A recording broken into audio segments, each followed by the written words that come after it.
Programa 25. La vida sigue su curso. En este programa descubrirán los principales rasgos de la cultura y la sociedad mexicana a lo largo de los primeros años de vida independiente. Las primeras décadas de vida independiente se caracterizaron por continuos cambios políticos. El péndulo del poder oscilaba continuamente de federalistas a centralistas, de liberales a conservadores y viceversa. Mientras los cambios en la esfera política sucedían vertiginosamente, las transformaciones en la sociedad y la economía fueron menos evidentes. Si bien hubo esfuerzos legales para transformar a la sociedad, la gran masa de la población permaneció prácticamente ajena a los vaivenes políticos. México era un país rural salpicado de pequeños núcleos de población donde las costumbres y tradiciones estaban enraizadas profundamente en los habitantes. Algunas de esas tradiciones sobreviven hasta hoy, otras han desaparecido y otras más experimentaron cambios. La vida independiente marca un cambio político muy importante al dejar de ser el virreinato parte de España y convertirse en un país, México, independiente. En esto también tenemos que decir que hay continuidades y hay rupturas. Las continuidades podemos decir que la cultura pues subsiste todo lo que es la herencia colonial, pero a final de cuentas también hay una serie de novedades que van a ser puestas por los propios políticos mexicanos que están interesados en crear un México diferente, un México nuevo, un México en donde la educación va a cobrar un espacio muy importante.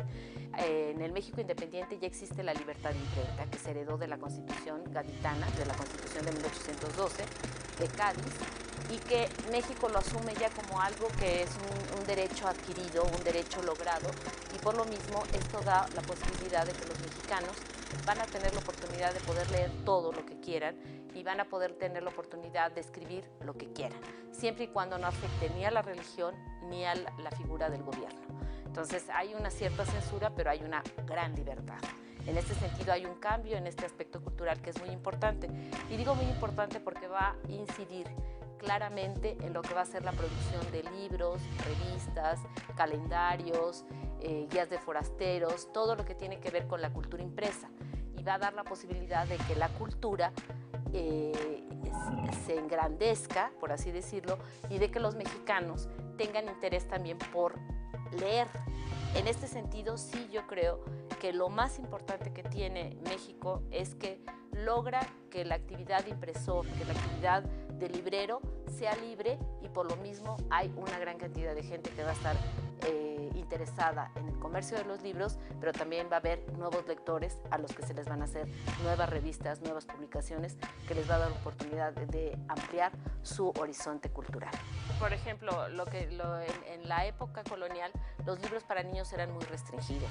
En la época independiente va a haber lecturas específicas para niños, como puede ser el Diario de los Niños, o puede haber algunos álbumes ilustrados que estén orientados para los niños, pero sobre todo las mujeres. Las mujeres tienen un papel aquí muy importante porque los impresores, editores van a ver que es un mercado muy positivo para sus revistas, y entonces hacen revistas ilustradas.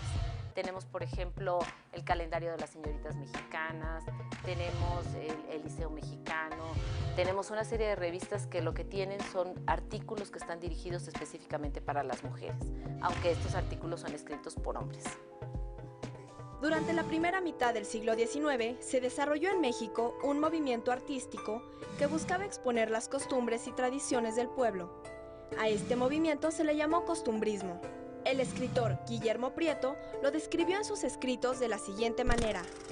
El baile casero, el característico de la clase media, era el de vivienda principal o interior de la casa de vecindad, y se formaba con motivo de natalicio, cantamisa o llegada de pariente lejano. La concurrencia era por demás heterogénea y peculiar. La parienta cercana de la condesa y el hijo sacrílego del comendador, la niña beatita con vocación de monja y el vástago de los héroes de la acordada. La gente de la vecindad acudía, circulaban platones con puchas, rodeos y quesos. Pasaban de mano en mano copitas con rompope y con licores.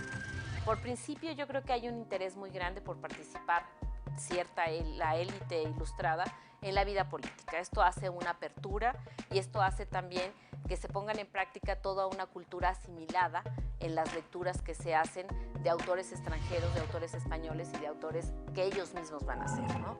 En este sentido, yo creo que también algo muy importante que tenemos que ver es que estos políticos mexicanos son los intelectuales del momento y funcionan en este doble sentido. Y esto pues antes no estaba tan presente.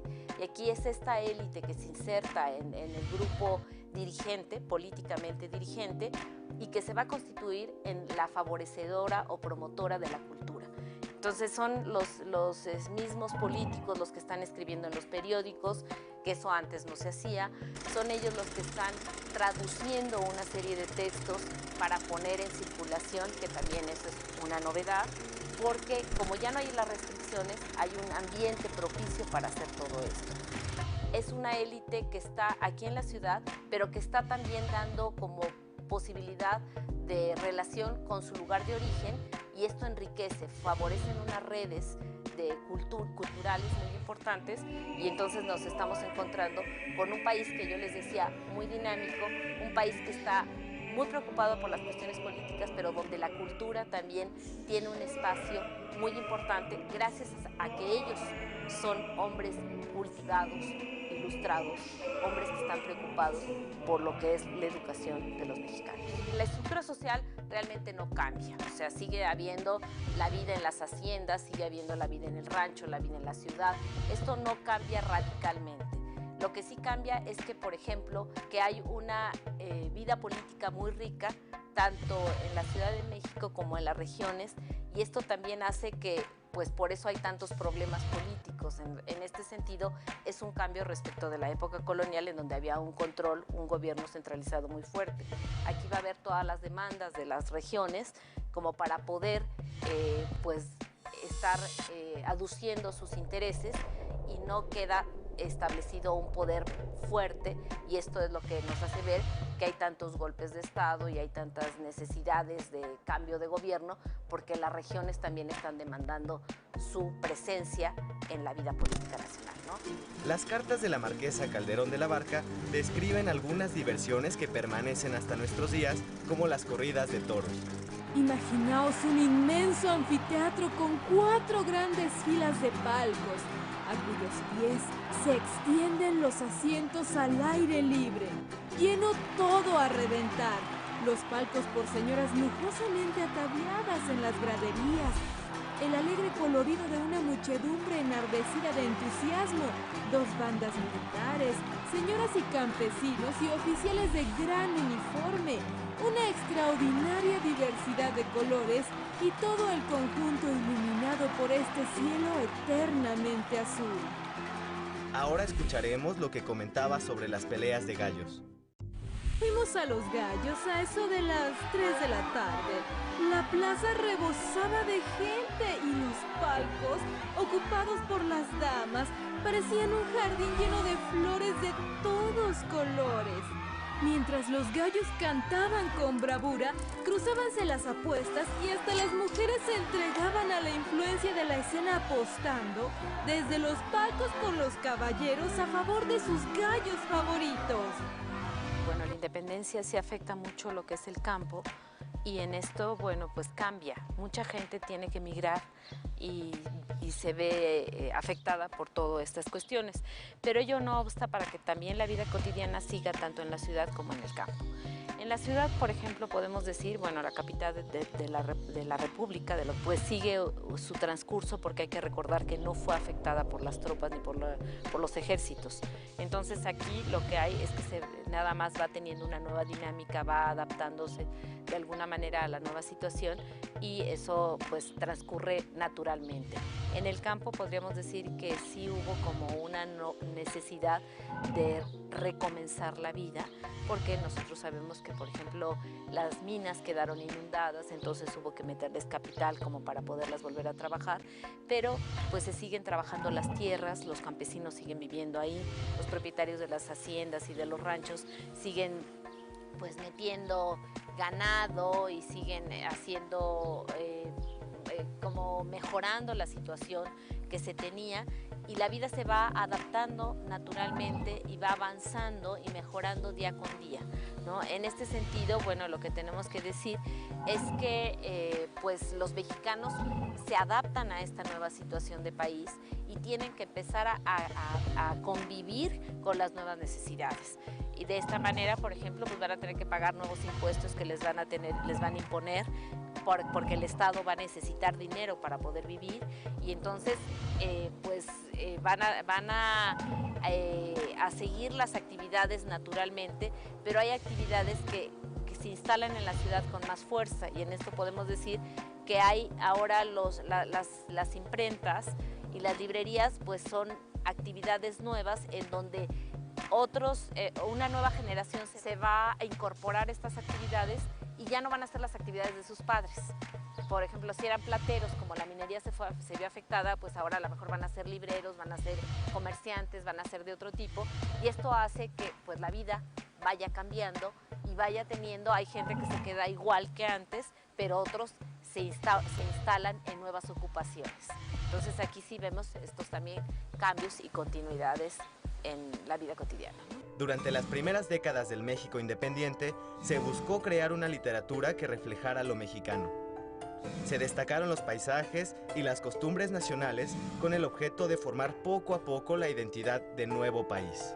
Hubo un gran esfuerzo por fomentar una cultura nacional, aunque quedó limitado a las áreas urbanas, dejando fuera a la mayor parte de la población mexicana que vivía en el campo. Fue un momento en donde se va construyendo lo que es la cultura nacional, se va construyendo la literatura mexicana, lo que nosotros ahora conocemos como literatura mexicana, con los grandes personajes como pueden ser Paino, Altamirano, Prieto. Tenemos que decir que ellos son los forjadores, pero que hay una generación antes que da también lugar a ello, porque esta cultura se va creando en el tiempo, en estos 50 años, a largo plazo, pero estos 50 años son para formarla, y en donde se dan cuenta de la riqueza de este país, de cuáles son sus peculiaridades, y por lo tanto están interesados en sacarlo a la luz. En esto tenemos que decir que toda esta generación son aquellos que van a forjar parte de la cultura mexicana, que van a darse cuenta de la importancia de escribir acerca de la historia y de la literatura de México.